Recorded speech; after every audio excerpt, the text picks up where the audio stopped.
আমন্ত্রণ জানাচ্ছি আজকের পাওয়া গুরুত্বপূর্ণ সংবাদে। সর্বশেষ সংকট ঘনীভূত, জাতীয় সরকার গঠনে দৌড়ঝাঁপ, আরেকটা ১/১১ বন্দোবস্ত হচ্ছে। কি হতে চলেছে বাংলাদেশে? ডক্টর ইউনূসের পদত্যাগ, সেনা শাসনে যাচ্ছে কি বাংলাদেশ? মাননীয় সেনাপ্রধান, ইনাফ ইজ ইনাফ। এখন জানাবো বিস্তারিত। অন্তর্বর্তী সরকার প্রধান ডক্টর মোহাম্মদ ইউনূসের সঙ্গে রাজনৈতিক দলগুলোর ক্রমেই দূরত্ব বাড়ছে। তবে এনসিপির সঙ্গে সম্পর্কের কমতি নেই। সকাল বিকাল দেখা হচ্ছে। দায়িত্বশীল সূত্রগুলো বলছে, গত 4 দিন একটানা চেষ্টা করেও প্রধান উপদেষ্টার সঙ্গে বিএনপি সাক্ষাৎ পেতে ব্যর্থ হয়েছে। জামায়াতে ইসলামের তরফেও বারবার সর্বদলীয় বৈঠক আহ্বানের তাগিদ দেওয়া হচ্ছে, কিন্তু কোনো অনুরোধেই তিনি সাড়া দেননি। এদিকে বিএনপি ও জামায়াতের মধ্যে দূরত্ব কমছে। ইতিমধ্যেই 2 দফা বৈঠকের খবরও রয়েছে। 2026-এর ফেব্রুয়ারির মধ্যে নির্বাচন অনুষ্ঠানের ব্যাপারে 2 দলের মধ্যে কথাবার্তা চলছে। নির্ভরযোগ্য সূত্রগুলো বলছে, প্রফেসর ইউনূসকে ঘিরে রয়েছে একটি অশুভ চক্র। এই চক্রে রয়েছে 7 জন, ভেতরে 4, বাইরে 3। এই চক্রটি চায় না নির্বাচনের দিকে দেশ এগিয়ে যাক। তাদের মতলব অন্য। তারা প্রফেসর ইউনূসকে জনবিঘ্নিত করতে চায়। সর্বশেষ খবরে জানা যায়, সংকট ঘনীভূত হচ্ছে, আর এই সংকট উত্তরণে কোনো উদ্যোগ নেই, বরং উল্লেখিত চক্রটি নানা খেলায় মত্ত রয়েছে। তারাই বলছে প্রফেসর ইউনূস পদত্যাগ করতে চাচ্ছেন, আবার তাকে পদত্যাগ থেকে বিরত রেখেছি। তারাই এখন জরুরি অবস্থা জারি হচ্ছে এমন খবর রটাচ্ছে। বাস্তবের সঙ্গে এর কোনো মিল নেই। প্রফেসর ইউনূসের সঙ্গে ঐকমত্য কমিশনের ভাইস চেয়ারম্যান ডক্টর আলী রিয়াজের বৈঠক হয়েছে। ঠিক কী বিষয়ে আলোচনা হয়েছে তা এখন পর্যন্ত জানা সম্ভব হয়নি। এটা আমি অত্যন্ত জরুরি মনে করেছি। তবে ধারণা করা হচ্ছে, সেনাপ্রধানের বক্তব্য এবং সর্বশেষ রাজনৈতিক পরিস্থিতি তারা পর্যালোচনা করছেন। এছাড়া ওই দিনই অনুষ্ঠিত উপদেষ্টা পরিষদের বৈঠকে রাজনৈতিক পরিস্থিতি নিয়ে বিস্তারিত আলোচনা হয়। প্রায় 4 ঘন্টা চলে এই বৈঠক। এতে প্রধান উপদেষ্টা কতিপয় উপদেষ্টার ভূমিকায় হতাশা ব্যক্ত করেন। রাজনৈতিক পণ্ডিতরা বলছেন, প্রফেসর ইউনূস পদত্যাগ করলেই সব সংকটের সমাধান হয়ে যাবে, এটা মনে করার কারণ নেই, বরং সংকট আরও তীব্র হবে। প্রফেসর ইউনূস যদি সঠিক সময় সঠিক সিদ্ধান্ত না নেন, তাহলে খেলা তার হাতছাড়া হয়ে যেতে পারে। ক্ষতিগ্রস্ত হতে পারে বিপ্লবের মূল চেতনা। এইমাত্র একটি অসমর্থিত সূত্রে জানা গেছে, পরিস্থিতি মোকাবেলায় একটি জাতীয় সরকার গঠনের দৌড়ঝাঁপ শুরু হয়েছে। এদিকে গণতান্ত্রিক রূপান্তরকে বাধাগ্রস্ত করে আরেকটা ১/১১ বন্দোবস্ত করার পায়তারা চলছে বলে উল্লেখ করেছেন জাতীয় নাগরিক পার্টির আহ্বায়ক নাহিদ ইসলাম। গণতন্ত্র বিরোধী একটা সরকার। আমরা এক ফেসবুক পোস্টে কথা বলেছেন তিনি। বাংলাদেশের রাজনীতিকে সব ধরনের আধিপত্যবাদ থেকে মুক্ত করে স্বাধীন ও সার্বভৌমভাবে পরিচালনা করাই তাদের লক্ষ্য বলে ফেসবুক পোস্টে উল্লেখ করেছেন নাহিদ ইসলাম। তিনি বলেছেন, বাংলাদেশকে বারবার বিভাজিত করা হয়েছে, জাতীয় ঐক্য বিনষ্ট করা হয়েছে বাংলাদেশকে দুর্বল করে রাখার জন্য। নাহিদ ইসলাম বলেছেন, আওয়ামী লীগকে নিষিদ্ধ করার পর থেকে আবারও দিল্লি থেকে ছক আঁকা হচ্ছে দেশকে বিভাজিত করার। গণতান্ত্রিক রূপান্তরকে বাধাগ্রস্ত করে আরেকটা ১/১১ বন্দোবস্ত করার পায়তারা চলছে। এই পরিস্থিতিতে ঐক্যের আহ্বান জানিয়ে জাতীয় নাগরিক পার্টির আহ্বায়ক নাহিদ ইসলাম বলেছেন, ফ্যাসিবাদ ও আধিপত্যবাদের বিরুদ্ধে দেশপ্রেমিক, বাংলাদেশপন্থী ও ধর্মপ্রাণ ছাত্র জনতাকে সার্বভৌমত্ব, সংস্কার ও জুলাই গণ অভ্যুত্থানের পক্ষে ঐক্যবদ্ধ করতে হবে। দেশপ্রেমিক সেনা অফিসার ও সৈনিকদের সার্বভৌমত্ব ও বাংলাদেশ রক্ষায় প্রস্তুত থাকতে হবে। এদিকে বাংলাদেশের অন্তর্বর্তী সরকার এক সংকটময় পরিস্থিতিতে উপনীত হয়েছে। প্রধান উপদেষ্টা অধ্যাপক মোহাম্মদ ইউনূসের পদত্যাগের আলোচনা সামনে আসায় এই সরকারের ভবিষ্যৎ নিয়ে অনিশ্চয়তার সৃষ্টি হয়েছে। কিন্তু অধ্যাপক ইউনূসকে কেন পদত্যাগের চিন্তা করতে হচ্ছে? সক্রিয় সব রাজনৈতিক দলের সমর্থনে গঠিত এই সরকারকে কেন এমন সংকটে পড়তে হলো? এসব প্রশ্ন এখন সব মহলের আলোচনার কেন্দ্রে রয়েছে। এই ঘটনা এমন সময় ঘটছে যখন বিএনপি রাজপথে কর্মসূচি রেখেছে এবং এই সরকারের প্রতি তাদের সমর্থন আর অব্যাহত না রাখার ইঙ্গিত দিচ্ছে। অন্যদিকে সেনাবাহিনী প্রধান জেনারেল ওয়াকারুজ্জামান গত বুধবার বাহিনীর কর্মকর্তাদের নিয়ে এক বৈঠকে নির্বাচন, রাখাইনের জন্য মানবিক করিডোর প্রসঙ্গ এবং মব বা দলবদ্ধ বিশৃঙ্খলা সৃষ্টির বিষয়সহ সমসাময়িক বিভিন্ন ইস্যু নিয়ে কথা বলেছেন, যা সংবাদ মাধ্যমে প্রকাশ হয়েছে। এমন এক পটভূমিতে প্রধান উপদেষ্টা অধ্যাপক ইউনূস গতকাল বৃহস্পতিবার অন্য উপদেষ্টাদের সঙ্গে এক অনির্ধারিত বৈঠকে তার পদত্যাগের ভাবনার কথা বলেছেন।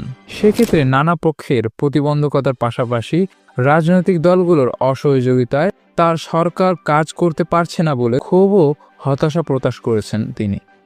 অধ্যাপক ইউনূসের এমন ভাবনার কথা বিবিসি বাংলাকে জানিয়েছেন জাতীয় নাগরিক পার্টি বা এনসিপির আহ্বায়ক নাহিদ ইসলাম। তিনি বৃহস্পতিবার সন্ধ্যায় প্রধান উপদেষ্টার সঙ্গে দেখা করেছিলেন। নাহিদ ইসলামের মাধ্যমেই প্রধান উপদেষ্টা এই ভাবনার কথা সংবাদ মাধ্যমে প্রকাশ পেয়েছে। রাজনৈতিক দলগুলো পরিস্থিতিটাকে নানাভাবে বিশ্লেষণ করেছেন।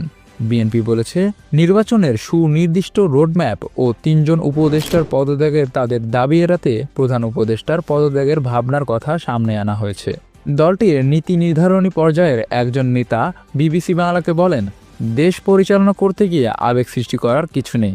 বিএনপি সহ বিভিন্ন দলের নেতারা এও বলেছেন, সরকারের দুর্বলতার কারণে পরিস্থিতি সামলাতে যখন ব্যর্থতার প্রশ্ন আসছে তখন পদত্যাগের এই ভাবনার কথা রাজনৈতিক দলগুলোর প্রতি এক ধরনের হুমকি বা সতর্কতা বলে তারা মনে করছেন।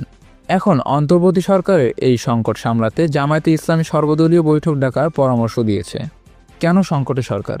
জুলাই গণঅভ্যুত্থানে আওয়ামী লীগের শাসনের পতনের পর অধ্যাপক ইউনূসের নেতৃত্বে গঠিত এই অন্তর্বর্তী সরকারের প্রতি সেই আন্দোলনের ছাত্র নেতৃত্ব, বিএনপি ও জামায়াত সহ সব দল এবং সেনাবাহিনী সহ রাষ্ট্রের সব প্রতিষ্ঠান সর্বাত্মক সমর্থন দিয়েছিল।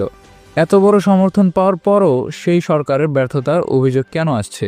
এমন প্রশ্ন তুলেছেন রাজনৈতিক ও বিশ্লেষকেরা। তারা বলেছেন, জুলাই গণঅভ্যুত্থানের ছাত্র নেতৃত্বের প্রতি অধ্যাপক ইউনূসের দুর্বলতা রয়েছে, যা তিনি নিজে বিভিন্ন সময়ে প্রকাশ করেছেন। যদিও উপদেষ্টা পরিষদে থাকা ছাত্র প্রতিনিধিদের একজন পদত্যাগ করে দলটির হাল ধরেছেন, কিন্তু আরও 2 জন ছাত্র প্রতিনিধি উপদেষ্টা পদে রয়ে গেছেন। তাদের পদত্যাগের দাবিতে এখন রাজপথে কর্মসূচি রেখেছে বিএনপি। সরকারের গত 9 মাসে প্রথম দিকে বৈষম্য বিরোধী ছাত্র আন্দোলন এবং পরে এনসিপির ব্যানারে বিভিন্ন ইস্যু তুলে রাজপথে অবস্থান সহ নানা কর্মসূচি পালন করতে দেখা গেছে। চূড়ান্তভাবে বলতে চাই, আর্মির সাথে যারা সংঘাত ঘটাতে চায়, বন্ধুরা তারা বাংলাদেশের বন্ধু নয়। সর্বশেষ আওয়ামী লীগ নিষিদ্ধের দাবিতে প্রধান উপদেষ্টার বাসভবনের সামনে অবস্থান কর্মসূচি পালন করা হয়েছে। বিএনপি বিভিন্ন সময় সরকারের বিরুদ্ধে এনসিপির প্রতি পক্ষপাতিত্বের অভিযোগ করেছে। এখন তারা সেই অভিযোগকে সামনে এনেছে। অন্যদিকে বিভিন্ন গোষ্ঠীর মব বা দলবদ্ধ বিশৃঙ্খলা সৃষ্টির বিষয়টি আলোচিত। বিশ্লেষকেরা বলেছেন, কোনো ক্ষেত্রে মব সৃষ্টি করে রাজনৈতিকভাবে বিভিন্ন ইস্যুতে দাবি তুলে তা আদায়ের চেষ্টাও করা হয়েছে। এ ব্যাপারে সরকারের দুর্বলতাও প্রকাশ পেয়েছে। কোনো ক্ষেত্রে সরকারের পৃষ্ঠপোষকতা ও সমর্থনের বিষয়েও বিভিন্ন সময় আলোচনায় এসেছে। বিভিন্ন ক্ষেত্রে সরকারের ব্যর্থতার অভিযোগ যেমন রয়েছে, অন্যদিকে রাজনৈতিক দলগুলো অসহযোগিতার বিষয়েও আলোচনায় এসেছে। সরকারের একাধিক উপদেষ্টা জানিয়েছেন, প্রধান উপদেষ্টা গতকাল তাদের সঙ্গে যে বৈঠক করেছে সেখানে অধ্যাপক ইউনূস নিজেও অংশীজনদের অসহযোগিতার কথা বলে হতাশা ও ক্ষোভ প্রকাশ করেছেন। বিশ্লেষকেরা রাজনীতিতে বিভিন্ন দলগুলো সহ সরকারের অংশীজনদের বিভিন্ন পক্ষের স্বার্থ নিয়ে বিরোধ এবং দৃশ্যমান হচ্ছে, সে কারণে অসহযোগিতার বিষয় প্রকট হয়েছে। লেখক ও রাজনৈতিক বিশ্লেষক মহিউদ্দিন আহমদ বিবিসি বাংলাকে বলেছেন, বিএনপি, জামায়াত, এনসিপি এই 3টি দলের এখন প্রভাব রয়েছে। 3টি দলের মধ্যে সম্পর্ক টানাপোড়েন বেড়েছে, ফলে রাজনীতিতে বিভক্ত দেখা যাচ্ছে। তিনি মনে করেন, সরকারের দিক থেকেও করিডোর ইস্যু সহ বিভিন্ন বিষয়ে বিএনপি সহ দলগুলো ও অন্য অংশীজনদের সঙ্গে আলোচনা করা হয়নি, ফলে বিএনপি ও অন্য গুরুত্বপূর্ণ অংশীজনরা ক্ষুব্ধ হয়েছে। একই সঙ্গে মহিউদ্দিন আহমদ বলেন, প্রধান উপদেষ্টার রাজনৈতিক পরিস্থিতি সামলানোর ক্ষেত্রে দক্ষতার ঘাটতি রয়েছে। সব মিলিয়ে সরকার কাজ করতে পারছে না, আর সে কারণে সরকারের জন্য সংকট গভীর হয়েছে বা সরকার চ্যালেঞ্জের মুখে পড়েছে। সরকারের ভেতর থেকেও করিডোর সহ বিভিন্ন বিতর্কিত ইস্যু যখন সামনে আনা হচ্ছে, তখন সরকারের ভেতরেও কোনো গোষ্ঠী স্বার্থ বা ব্যক্তি স্বার্থ কাজ করছে কিনা সেই প্রশ্ন রয়েছে বিশ্লেষকদের। বিএনপি সহ দলগুলোর অবস্থান কী? দলগুলো পরিস্থিতি গভীরভাবে পর্যবেক্ষণ করছে এবং সতর্কতা অবলম্বন করছে বলে মনে হচ্ছে। তবে প্রধান উপদেষ্টার পদত্যাগের ভাবনাকে তার আবেগের বিষয় হিসেবে বর্ণনা করছে বিএনপি। দলটির স্থায়ী কমিটির সদস্য সালাউদ্দিন আহমদ বিবিসি বাংলাকে বলেছেন, রাষ্ট্র পরিচালনায় আবেগ সৃষ্টি করার কিছু নেই। তারা মনে করছেন, যখন নির্বাচনে সুনির্দিষ্ট রোডম্যাপ দাবি করা হচ্ছে তখন এ ধরনের আবেগের কথা বলা হচ্ছে। এদিকে বৃহস্পতিবার উপদেষ্টাদের সঙ্গে অনির্ধারিত বৈঠকে প্রধান উপদেষ্টা তার পদত্যাগের ভাবনার কথা বলতে গিয়ে গত সপ্তাহে বিএনপির রাজপথের কর্মসূচি নিয়েও হতাশা প্রকাশ করেছেন বলে একজন উপদেষ্টা বিবিসিকে জানিয়েছেন। ঢাকা দক্ষিণ সিটি কর্পোরেশনের মেয়র হিসেবে বিএনপি নেতা ইশরাক হোসেন আদালতের রায় পেয়েছেন, এরপরও তাকে সেই দায়িত্ব দেয়া হচ্ছে না, সে কারণে তারা আন্দোলনে নেমেছে। সরকারের পক্ষ থেকে এ দাবি মানার ক্ষেত্রে আইনি জটিলতার কথা বলা হচ্ছে। বিএনপি অবশ্য উপদেষ্টা আসিফ মাহমুদ, সজীব ভুঁইয়া ও মাহফুজ আলম দুই ছাত্র প্রতিনিধির পাশাপাশি জাতীয় নিরাপত্তা উপদেষ্টা খলিলুর রহমানের পদত্যাগের দাবি তুলেছে। ইশরাক হোসেনকে মেয়র ঘোষণার দাবির সঙ্গে অন্যান্য দাবি যুক্ত করে আন্দোলন অব্যাহত রাখার কথা বলেছেন বিএনপি। দলটির নেতারা বলেছেন, এনসিপি বিভিন্ন সময় রাস্তায় অবস্থান নিয়ে চাপের মুখে দাবি আদায়ের সংস্কৃতি তৈরি করে, সেখানে বিএনপির যৌক্তিক দাবি মানা হচ্ছে না। এনসিপির নেতারা এ ধরনের অভিযোগ অস্বীকার করেছেন। তবে বিএনপি নেতা সালাউদ্দিন আহমদ বলেন, দুজন ছাত্র প্রতিনিধি সরকার থেকে যেসব কর্মকাণ্ড করেছেন তার দায় এখন সরকারকেই বহন করতে হবে।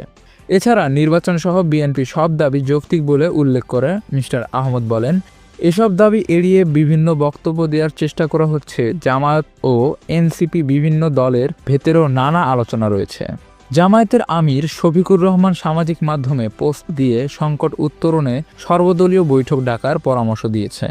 তবে দলগুলোকে বেশ সতর্ক মনে হয়েছে। নেতারা বিভিন্ন বক্তব্য তুলে ধরলেও দলগুলো দলগতভাবে কোনো বক্তব্য এখনও দেননি। রাজনৈতিক বিশ্লেষকেরা মনে করেন, অধ্যাপক ইউনূস চলে যেতে পারেন অথবা দলগুলো সহ অংশীজনদের আস্থায় এনে নির্বাচনের দিকে যেতে পারেন। এই দুটি পথ খোলা রয়েছে। লেখক মহিউদ্দিন আহমদ বলেছেন, সরকার এখন নির্বাচনমুখী হলে বিএনপি সহ দলগুলো আবারও সহযোগিতা বাড়াবে এবং সংকট থেকে উত্তরণ সম্ভব বলে তিনি মনে করেন। এতক্ষণ আমাদের সাথে থাকার জন্য আপনাদের ধন্যবাদ। প্রতিদিন দেশ বিদেশের সংবাদ পেতে আমাদের চ্যানেলটি সাবস্ক্রাইব করুন। ধন্যবাদ।